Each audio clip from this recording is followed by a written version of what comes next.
धनखड़ जी, आपके सार्वजनिक जीवन की यात्रा राष्ट्रीय स्वयंसेवक संघ की शाखा के मुख्य शिक्षक से शुरू हुई। आप अखिल भारतीय विद्यार्थी परिषद में सक्रिय हुए, स्वदेशी जागरण मंच में भी रहे, भारतीय किसान मोर्चा के 2 बार अध्यक्ष भी बने। इसके बाद आप हरियाणा सरकार में भी मंत्री रहे और भारतीय जनता पार्टी की केंद्रीय टीम के भी सदस्य रहे।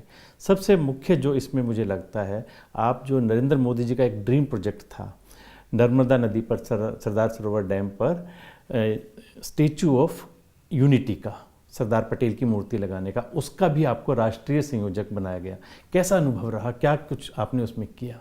स्टैचू ऑफ यूनिटी का दायित्व तो जिस समय मैं किसान मोर्चा का राष्ट्रीय अध्यक्ष था, उसी समय गुजरात के मुख्यमंत्री के नाते आदरणीय नरेंद्र मोदी जी ने मुझे कहा कि हम दुनिया का सबसे बड़ा स्टैचू सरदार पटेल का राष्ट्रीय एकात्मता के प्रतीक के रूप में बनाना चाहते हैं, और हम चाहते हैं कि उसमें पूरे देश के किसानों के लोहा, जो इस्तेमाल किया हुआ लोहा है वो, और उसके खेत की मिट्टी है, ये हम संग्रहित करना चाहते हैं स्टैचू के लिए।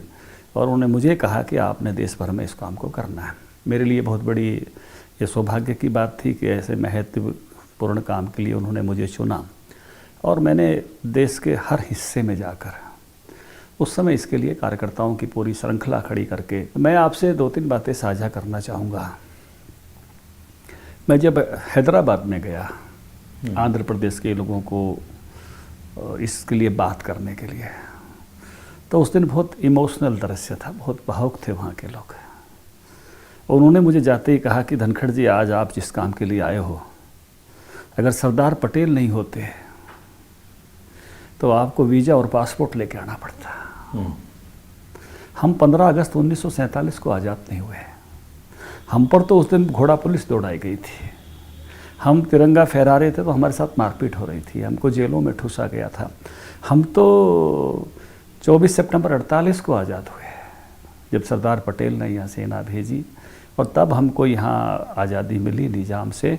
तो हमारे लिए बहुत ही भावुक पल ये है। सरदार पटेल जितने हमारे हृदय में बसते हैं, उनका जो स्थान है, मुझे वो दिल को छूने वाली बात कि हम सारे देश में 15 अगस्त 47 और इस सब पर जाते हैं, लेकिन देश के अलग अलग हिस्सों को किस प्रकार सरदार ने एकजुट किया, उसकी एक जीवंत कहानी मेरे सामने खड़ी हो गई थी।